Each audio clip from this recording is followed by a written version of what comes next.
In this video, we're going to go over the format of the AP Calculus BC exam, and I'm going to give you some FRQ tips.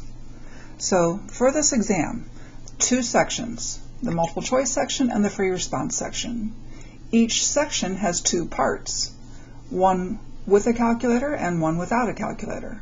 We start the first part is no calculator, 30 multiple choice questions, 60 minutes.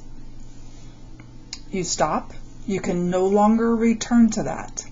So by the end of that 60 minutes, every answer needs to be answered. Every question needs to be answered. Then you go into part B with the calculator. 45 minutes, 15 questions. So you can do the math here. On average, you have 2 minutes per question with the no calculator, and on average you have 3 minutes a question with a calculator. Remember that on the section with a calculator, only about 40% of the questions actually need a calculator.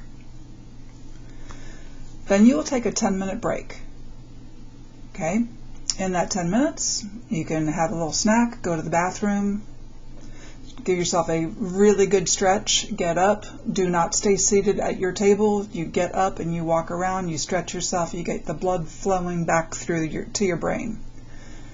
Then you will start the next section. Section 2, again 2 parts. Part A is with a calculator. 2 free response questions with a calculator. 30 minutes. At that point, at the end of the 30 minutes, the proctor will say, put your calculator away, you may no longer use your calculator, and you go on and you open up the section, part B, you open up part B, that it contains 4 free response questions, no calculator. During this time, you may keep on working on these first 2 questions, but you may no longer access your calculator. On average, the 6 questions, on average, 15 minutes apiece. Okay. Remember, not every multiple choice question with a calculator will require a calculator. All multiple choice questions are weighted equally. Skip the problems that require a lot of time, come back to them later, but always take a guess. A correct multiple choice answer receives 1 point. An incorrect multiple choice answer receives nothing. An unanswered multiple choice question receives nothing. So take a guess. Alrighty. For the FRQ part, during part B, you can continue to work on part A. Every FRQ is worth 9 points, but you will not know how the 9 points are distributed. You won't know that until a long time afterwards, a couple months afterwards. 3 of the BC exam questions are identical to 3 of the AB exam questions. The other 3 they contain BC only material. So you're going to receive 2 scores. So you get your regular BC exam score. Okay. Many colleges give award credit for Calc 1 and Calc 2 based on this score. And then you will also receive what's called an AB subscore. This score is based only on the AB content in this exam. The three FRQs that are identical, and many of the about 60% of the multiple choice questions that are also on the AB exam. Many colleges award credit for Calc 1 based on that score, if you did not earn this score. Okay? But the BC exam score takes precedent over the AB subscore, so you can't do worse. If you happen to do worse on the AB subscore than you did the BC score, this one will rule. Okay? Alrighty. So that's the general content. Let's talk about some FRQ tips. Absolutely show all of your work. Okay? You're not going to know how it's going to be scored, so you don't know what will be required. Okay? All you have to go on is what you have done throughout this year, what I have tried to drill into you that you need to show. Okay? It's a bunch of little examples. Okay? If you use a calculator to get a value, write what you did to get that value. Use accepted conventional notation, not the notation that is in your calculator, especially older calculators. Okay? This is not acceptable. Okay? This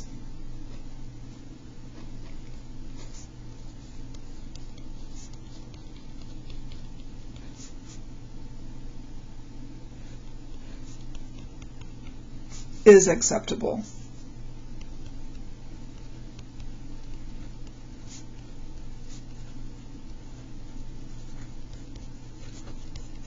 Okay? So there's a difference between that.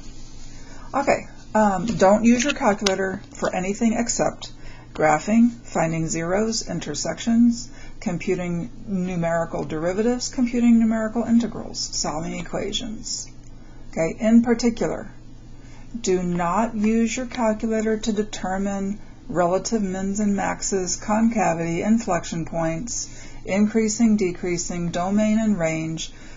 You can answer questions using your calculator's features, but if you are asked to justify, a justification is not because the calculator said so. Okay? So you cannot justify using these features in your calculator. All right? Do not round partial answers. We've talked about that throughout the year. Okay? You can write it rounded, but don't use it rounded in your calculator until the very, very end of your question. Okay? At least three digits after the decimal point. I've said that all year long, and every year, even at this point, I have students who are only giving me 2. Don't do that. At least 3 after the decimal point. Okay? If you are told to round, then round. Otherwise, give 3. Okay, don't waste time erasing. Instead, cross it out. Kids always ask, what if I leave 2 solutions? What if I don't know which one is right and I'm leaving 2 possible solutions? In that case, the grader will score both of the solutions and average the points together, rounding down for any partial point. For instance, if your first solution received 1 point and the second solution received 4 points, the average would be 2.5 points. It would round down to 2 points. Okay? Alrighty. Be sure that you have answered the question that was asked. That sounds silly, but make sure that you answered the question. If the question asks for a maximum value of a function, do not give the x coordinate. It is the value of the function, not the x coordinate. Okay, just make sure. If they ask for units, give them units, etc. Okay. We've talked throughout the year about the meaning of justifying and explaining your reasoning and so forth. Just say what you did to find the answer. Okay? Do as much of the problem as you can. If you are unsure how to answer part A, but you can do part B or part C, then do it. If you need to use an answer from part A, make a credible attempt at part A and use the probably wrong answer, and you'll receive credit for both parts B and C. If you do those correct using your wrong answer. You don't know how the points are going to be distributed? So try to think something that might be involved. You may very well earn a point for an initial or intermediate step, even if you can't get to the end. I get so many questions, so many kids who just don't make an attempt, even though they know how the setup would go. So set it up, do what you can. Don't assume it's going to be like every problem that we've done throughout the year. You do what needs to be done. All right. Okay. Let's go ahead and we're going to go to our FRQ topic 1. FRQ topic 1. My FRQ topic 1, we're going to have 10 topics. We start with topic 1, which is area and volume. This is almost always no calculator because they want to see if you can integrate. When we did this unit, I gave you a calculator so that we could do more problems. But since then, we've been just integrating by hand. So these are going to be no calculator, quite likely. All right? Remember our formula for area? Integral top minus bottom curve. All in x's or all in y's. Okay? Volumes by cross sections. These were the formulas that we memorized. Okay? For the area of a figure. Okay, remember that volume is the integral of the area of a cross section.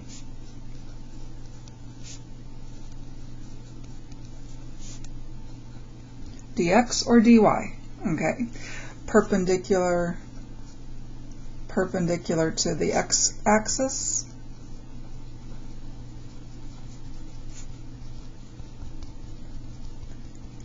And then dy's if it's a dy if it's perpendicular to the y-axis.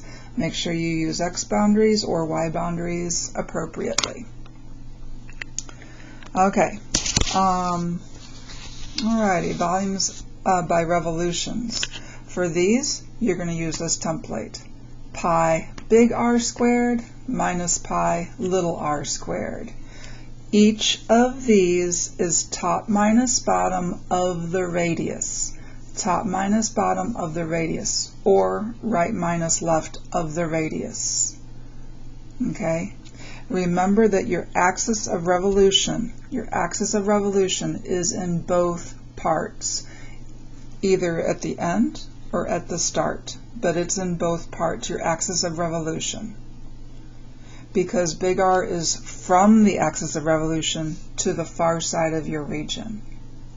Little r is from the axis of revolution, so our axis of revolution is in both pieces.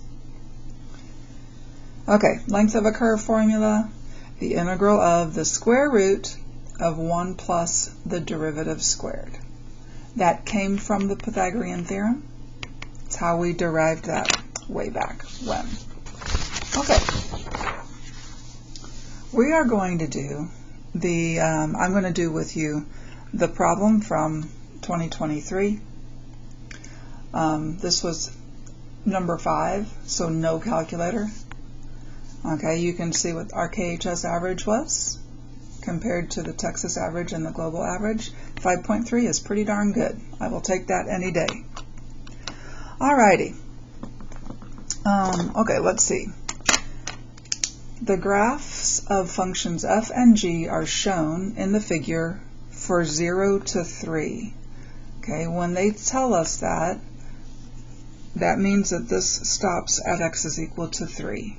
Okay, and this is when x is equal to 0. Okay, it is known that g of x is equal to this function. So that's g of x for x is greater than 0. The twice differentiable function f is not explicitly given, but f of 3 is 2. So f of 3 is 2. That means that this point right here is the point 3, 2. And the integral from 0 to 3 of f is 10. So the integral, here's f. The integral 0 to 3 means the area from f to the x-axis, right? The area from F to the x-axis is 10. Part A, find the area of the shaded region enclosed by the graphs of F and G. Well, area. Immediately I think integral top minus bottom. That's my first thought. So top minus bottom, F minus G, right? So for part A here, there will be a box for you, a single box for part A. What I did is I just put one big box, and we can put all of our answers for A, B, C, and possibly D in the box, right? But on your test, you will have a separate box for part A, and for part B, and part C, and etc. And you will have plenty of space. Space will not be an issue for you. On my work, in my boxes, space might be an issue, so write small. But in general, you will not have a problem with space on the test. Okay, integral top minus bottom, f of x minus g of x dx.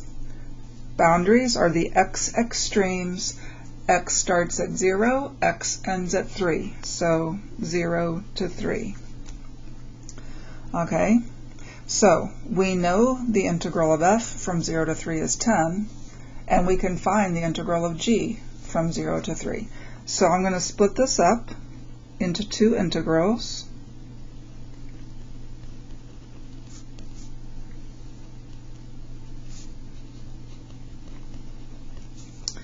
I know the value of the first integral is 10, and I should have put in the function here for g. Let me go ahead and do that now.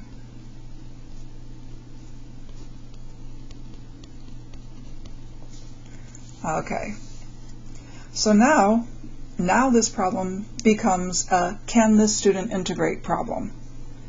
Okay, this, when we integrate it, is going to be a natural log because the denominator has degree 1. It is linear, right? If you want to, you can do a u sub on that, on the bottom, and you would get du over u, right? This is one of our simple ln's, so I'm not going to bother u subbing it, but you can if you want to. The 12 comes out, ln absolute value of the bottom. The derivative of the bottom is 1, so it's like we're dividing by a 1 out here. And we're going to evaluate that from 0 to 3. I'm going to take the 12 out, and then I have ln of 6 minus ln of 3, and I stop right there. That is the first safe stop spot. We could do more with this. If it was a multiple choice, we would have to do more with it. They would combine these two logs, etc. But on an FRQ, you stop right there. Okay, that is the area of the shaded region. Okay, let's go to part B now. Part B, evaluate the improper integral 0 to infinity of g squared, or show that the integral diverges. So this is a straightforward, just integration problem. It really has nothing to do with this graph whatsoever. So I'm just going to write down what they're asking me to do. They're asking me to find the integral. I need to put a paper underneath this because it's harder to write with it. Okay. They want us to find the integral 0 to infinity of g of x squared. That's what they want us to find. G of x is this thing. So I'm going to put that thing in. Integral 0 to infinity 12 over 3 plus x squared dx. So yeah, now it's an integration problem. So how do we integrate this? How do we integrate this? Well, first of all, I would begin by squaring the numerator and the denominator. So I'm going to square the numerator and denominator.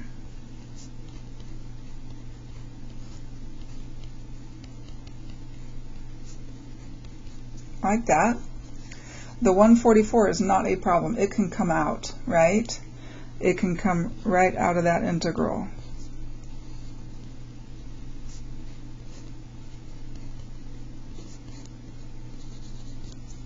Okay, now what? Is this an ln? Absolutely not, because it's not linear in the bottom, so it's not an ln. What do we do if it's not an ln? We u sub, bring it to the top, give it a negative power. So I'm going to u sub this. Let's see, u is equal to 3 plus x. du is just equal to dx. So my integral has become the integral, this would be du, right? 1 over u squared du, so that's u to the negative 2 du. What is my new lower boundary? My new lower boundary, if I put 0 in for x, u is 3. So we need that. My new upper boundary is still infinity. Okay, it is time to integrate. It is time to integrate. This is a definite integral, and I have infinity as a boundary, so I need to write this as a limit. I'm going to keep my 144. Oh, this pen is going out. I'm going to keep my 144. Limit. The top boundary b is going to infinity. And that, raise your power by 1, divide by your new power, and I get negative u to the negative 1 from 3 to b. Okay, my best advice is not to try to plug in infinity when it has a negative power. Go ahead and change this. I'm going to, since I have to change it anyway, I'm going to take that negative out. Any constant can come out of a limit.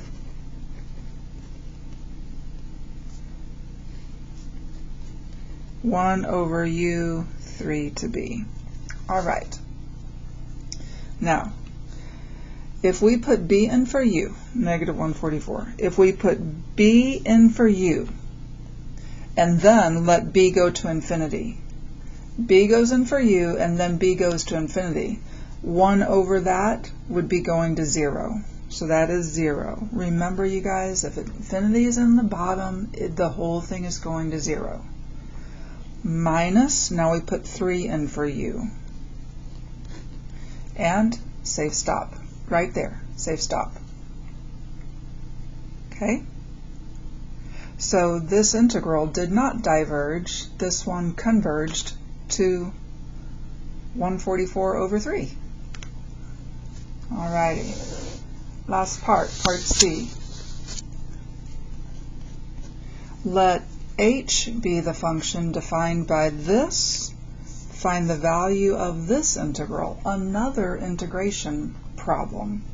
So we are finding the integral from 0 to 3 of h, where h is x f prime of x. So what was f in this problem? F was this not explicitly given function whose curve we knew, right? And we want to find, and we knew the value of that integral too, right? So we want to treat this like an integral problem. How would you integrate that? Well, hopefully we remember how to handle these. I see two different types of functions. So in my mind, I really want to do by parts integration. So I'm going to set up a table, u and dv. Okay. I'm going to let u be the x, and dv then is everything else. Okay. We take the derivative of u and keep taking the derivative of those until we get down to 0. So 1 and 0. And over on this side, we integrate, right? We integrate this one. So the integral of f prime, the function whose derivative is f prime, is f. And then we integrate one more time. And the integral one more time would be just the integral of f. Okay? All right. For by parts, you multiply diagonally, but first, don't forget your plus minus, plus minus, plus minus. So this is equal to, and I need to use proper notation for the 0 and 3, but I'm going to do that after I do this part. So x times f of x, and I'll be applying the boundaries, right? Minus the integral of 1 times f of x. So the integral of f of x dx. And I apply my boundaries. 3 goes in for x. Minus 0 goes in for x. Minus the integral 0 to 3 of f, we know is 10. We are almost there. What is f of 3? F of 3 was the value that they gave us of 2. This part is 0. And I say stop right there. Let me tell you how this one was scored. Okay, for part A. Part A, 1 point was for the integrand. That was our setup right there. That's the integrand. 1 point was for the antiderivative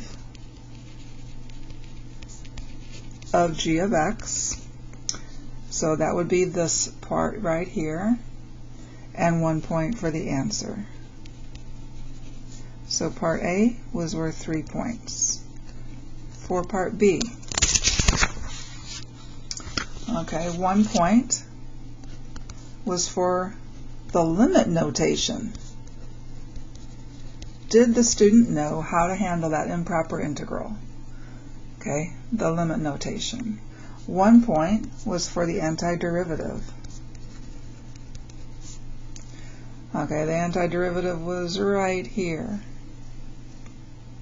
Okay, and then 1 point was for the answer. So 3 points for part B, that leaves 3 points for part C. So we know part C was worth 3 points. 1 point was for U and dV. Did the student know to do integration by parts? Okay. 1 point was for this step, they said. This is how they wrote it. The antiderivative of h was f of x minus the integral of f of x. So that would be our step without the boundaries. So if the student forgot the boundaries or whatever, then that would be that step. That would be that point. And then 1 point for the answer.